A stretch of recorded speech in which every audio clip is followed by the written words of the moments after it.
Bapak Ibu yang saya hormati, perkenalkan saya dengan Yunika Mutiara, dosen Fakultas Psikologi Universitas Pelita Harapan. Pada kesempatan ini, izinkan saya memberikan penjelasan mengenai salah satu mata kuliah yang saya ajar di Fakultas Psikologi, yaitu mata kuliah Psikologi Sosial.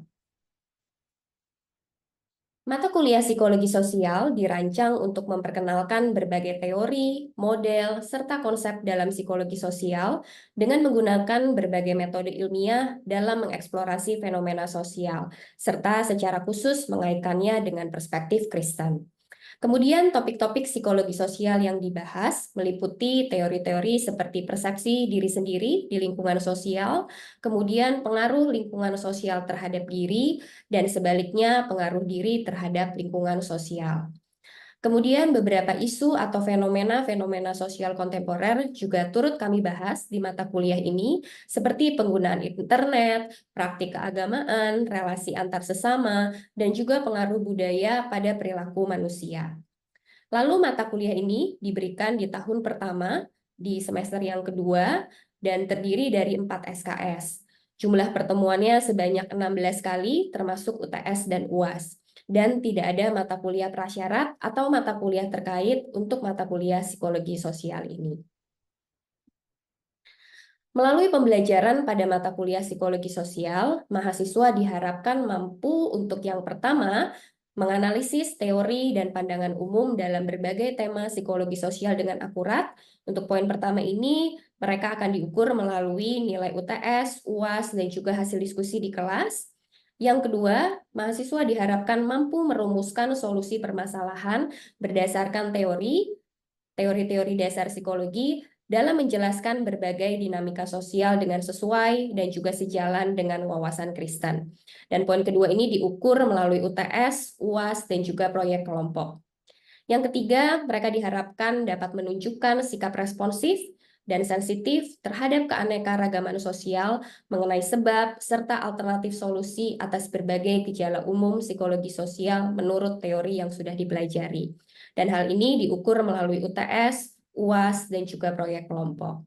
Yang terakhir, mereka diharapkan dapat mengkritisi implikasi pengembangan teknologi dalam lingkup sosial berdasarkan kesesuaian dengan nilai-nilai kehidupan Kristen. Dan hal ini diukur melalui esai kritis. Kemudian, materi yang diberikan dalam kelas psikologi sosial terbagi dalam 3 bagian besar. Yang pertama, social thinking. Social thinking ini terbagi atas materi self in a social world, kemudian social beliefs and judgment, dan behavior and attitude. Yang kedua, yaitu social influence, terdiri atas materi genes, cultures, and genders, dan kemudian persuasion, dan conformity and obedience. Yang ketiga, terkait dengan social relations, terdiri atas materi prejudice, aggression, attraction and intimacy, helping, dan juga conflict and peacemaking. Kemudian setelah 3 tema besar tersebut, di bagian akhir mata kuliah ini kami juga membahas mengenai penerapan psikologi sosial. Materi yang diberikan yaitu isu-isu kontemporer atau contemporary issue terkait dengan social psychology dan keterkaitannya dengan criminality and court. Kemudian untuk sistem pembelajaran, saya mengajar mata kuliah psikologi sosial untuk kelas karyawan di Fakultas Psikologi UPH. Kelas karyawan menggunakan sistem belajar daring untuk setiap pertemuannya. Namun dari 16 kali pertemuan yang dirancang, biasanya saya menerapkan 3 kali kelas asinkronus, di mana mahasiswa belajar secara mandiri menggunakan materi-materi ajar yang saya berikan di e-learning Moodle. Sisanya, sistem pembelajaran berupa sinkronus dengan menggunakan Microsoft Teams secara daring. Untuk interaksi dosen dan mahasiswa, saya menggunakan Microsoft Teams dan email sebagai sarana untuk berkomunikasi dengan mahasiswa. Teams juga saya gunakan untuk melakukan pertemuan daring setiap minggunya. Kemudian saya menggunakan platform e-learning Moodle sebagai sarana untuk memberikan bahan ajar, memberikan kuis, serta ujian-ujian yang dapat diakses oleh mahasiswa. Yang berikutnya metode pembelajaran. Untuk metode pembelajarannya, biasanya sebelum kelas berlangsung, mahasiswa akan diminta untuk membaca materi, yang berasal dari buku maupun PowerPoint secara mandiri. Lalu mereka diminta juga untuk menganalisa artikel jurnal atau film yang diberikan, mempersiapkan diskusi kelas, dan juga melihat tayangan rekaman video pembelajaran dari dosen. Lalu selama kelas berlangsung, saya akan mereview materi pada minggu tersebut, kemudian memberikan kesempatan kepada mahasiswa untuk melakukan diskusi kelompok, memecahkan studi kasus, dan juga mengerjakan kuis secara daring. Setelah kelas berlangsung, mahasiswa dapat melakukan konsultasi terkait tugas mereka, melakukan refleksi, berpartisipasi dalam eksperimen sosial sebagai bagian dari tugas, serta meringkas materi pembelajaran. Kemudian untuk mengevaluasi pemahaman mahasiswa terhadap mata kuliah psikologi sosial, saya membaginya menjadi penilaian terhadap UTS 30%, UAS 30%, KAT 1 10%, KAT 2 20%, dan KAT 3 10%. UTS ini terdiri dari pemahaman konseptual dari minggu pertama sampai dengan ketujuh, yaitu sebelum UTS. Lalu untuk UAS terdiri dari pemahaman konseptual mengenai topik-topik di minggu 9 sampai dengan ke-15. Lalu KAT 1 terdiri dari esai individual mengenai salah satu topik yaitu persuasion dan hasil akhir esai yang akan dinilai dengan maksimal 1.000 kata untuk KAT 1. Untuk KAT 2 berupa proyek kelompok yaitu video laporan hasil eksperimen sosial. Dan yang terakhir, K3, yaitu penilaian terhadap partisipasi mahasiswa dalam diskusi, dalam kuis, serta forum yang diberikan di e-learning Moodle. Yang berikutnya, saya akan memberikan contoh interaksi saya dengan mahasiswa saat kelas berlangsung dalam mata kuliah psikologi sosial. Oke, baik Bapak Ibu, saya lanjutkan ya topik mengenai agresi yang kita bahas pada minggu ini. Nah, jadi agresi itu sebenarnya apa sih ya? Jadi itu agresi adalah perilaku fisik atau verbal. Jadi tidak hanya fisik tapi juga bisa verbal ya. Tujuannya adalah untuk menyakiti orang lain. Ya, jadi agresi itu adalah suatu perilaku. Ya, perilakunya dalam bentuk fisik atau dalam bentuk verbal, tujuannya untuk menyakiti orang lain. Nah, di sini ada dua jenis dari agresi. Ya, ada yang hostile sama yang instrumental. Oke. Nah, kalau yang hostile itu agresinya itu dilakukan karena memang ada kemarahan ya dan tujuannya itu untuk memang menyakiti orang tersebut. Kita mau melakukan agresi ke orang tersebut. Bedanya apa dengan yang instrumental? Kalau yang instrumental, agresi itu dilakukan sebagai satu cara ya, sebagai satu media gitu ya, yang sebenarnya tujuannya itu untuk tujuan yang lain. Jadi itu kita misalnya melakukan suatu agresi ke orang tersebut gitu ya, tapi sebenarnya kita bukan mau menyakiti orang tersebut, tujuannya untuk yang lain. Nah, kira-kira Bapak Ibu bisa kasih contoh nggak? Yang hostile aggression sama yang instrumental aggression. Kalau nggak salah dari video itu, Miss, contohnya kalau instrumental tuh kayak misalnya adu jontos buat yang pertandingan ataupun misalnya politik. Jadi sikap yang ditunjukkan itu kayak isu yang marah-marah, kayak perang gitu karena ada objeknya tuh misalnya untuk pertandingan atau kayak pemilu kayak gitu, Miss.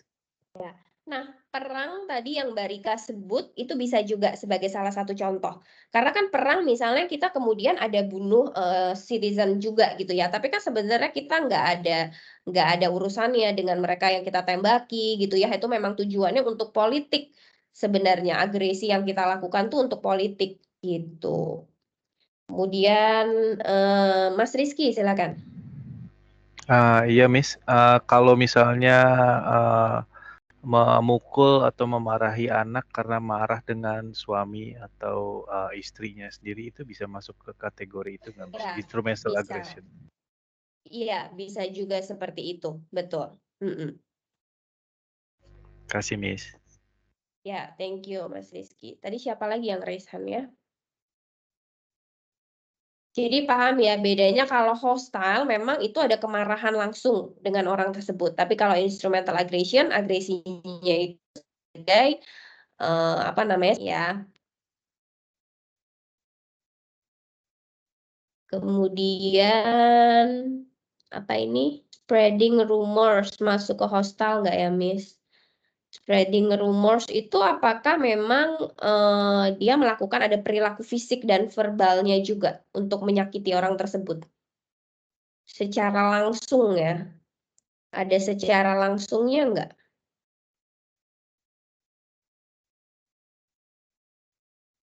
Kayaknya nggak masuk ke yang hostile ya, Mbak Rindi.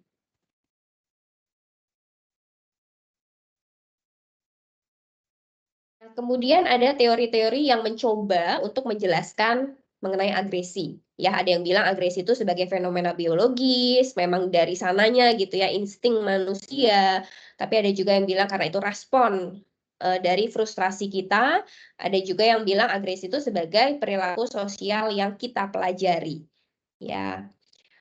Nah, kalau dari fenomena biologis, ya ingat ya teorinya Freud, Thanatos ya, katanya setiap kita manusia tuh punya insting kematian ya, death instinct gitu ya. Jadi kita nih melakukan agresi itu karena perilaku instingtif kita. Ya kita nggak usah pelajari dari lahir aja, misalnya anak kalau misalnya kesel dia udah belajar udah bisa mukul-mukul sendiri, misalnya gitu ya, udah bisa marah-marah sendiri. Nah menurut teori Freud tuh seperti itu gitu ya.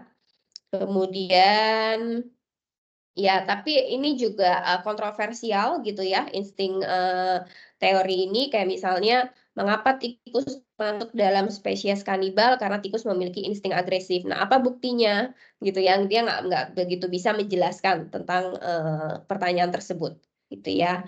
Nah, kalau misalnya itu adalah perilaku yang instinktif ya, contohnya juga misalnya negara Irak itu sebelumnya damai. Sampai setelah dijajah, dia kemudian mungkin dibilangnya sebagai orang-orangnya di dalam negara tersebut menjadi agresif. Misalnya gitu ya. Nah, kemudian fungsi dari agresi itu sendiri, kalau menurut fenomena biologis, itu ada fungsinya juga ya.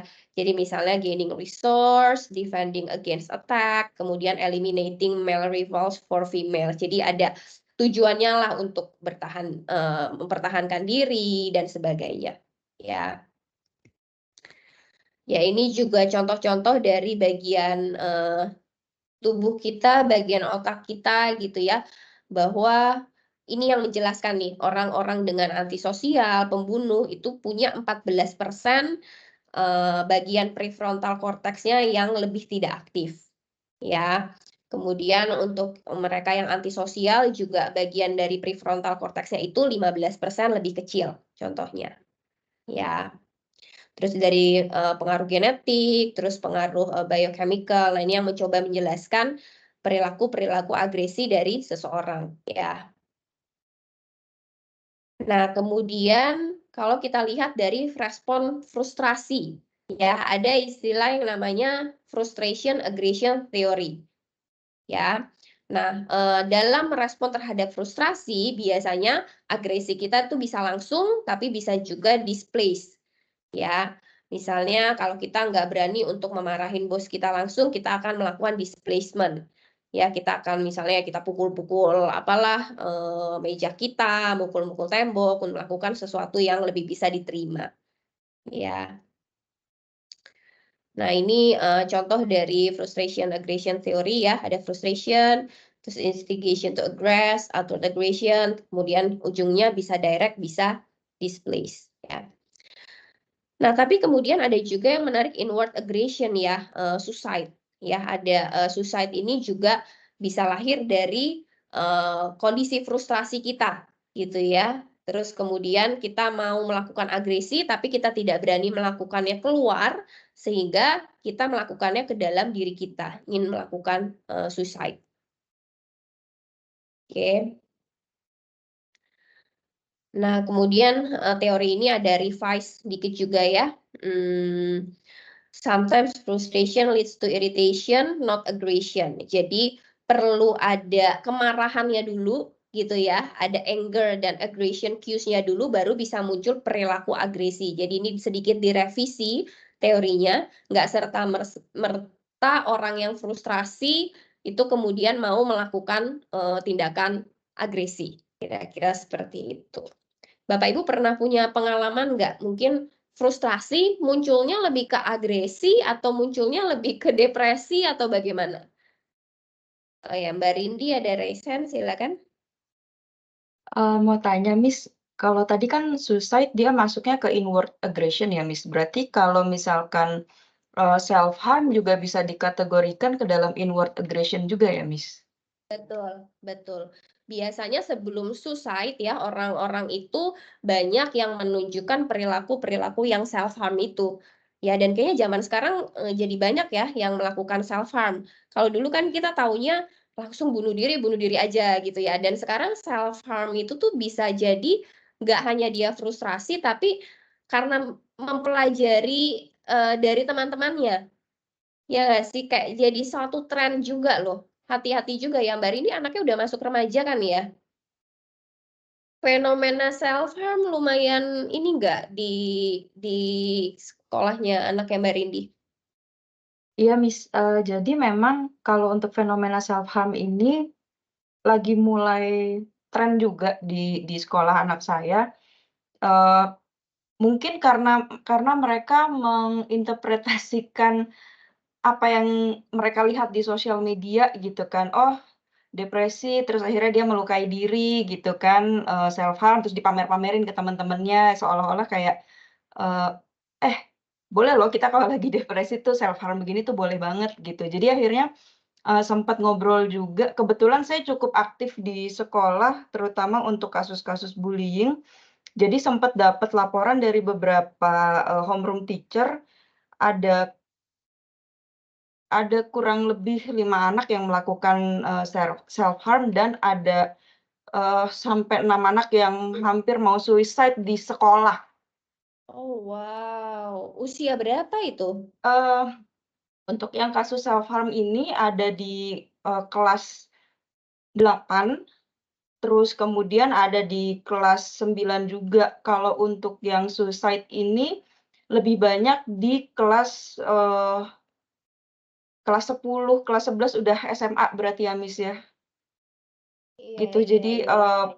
awalnya ya karena, kebanyakan karena cyberbullying. Jadi dulu sempet ketahuan ada salah satu anak yang membuat satu platform untuk saling membuli teman-temannya di sekolah.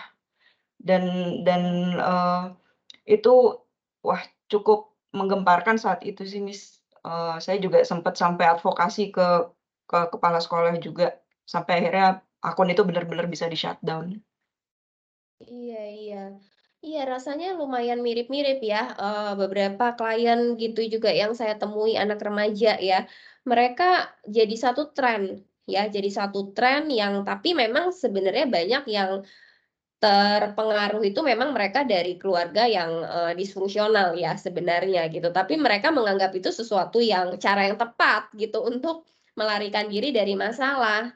Dan ya bayangin aja umur 10, 11 sudah memikirkan suicide itu kan udah seperti learned social behavior ya. Yang rasanya zaman kita dulu pasti suicide aja ngomongin suicide udah takut-takut sendiri ya. Itu tuh apa sih gitu ya misalnya. Oke, dari Bapak Ibu ada yang mau ditanyakan atau di-sharingkan lagi untuk topik aggression ini? Meditasi bisa, bisa. Ya, oke lah kalau gitu sudah cukup atau ada lagi?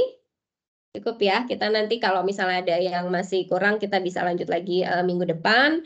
Jadi minggu depan kita akan bahas topik mengenai attraction and intimacy ya.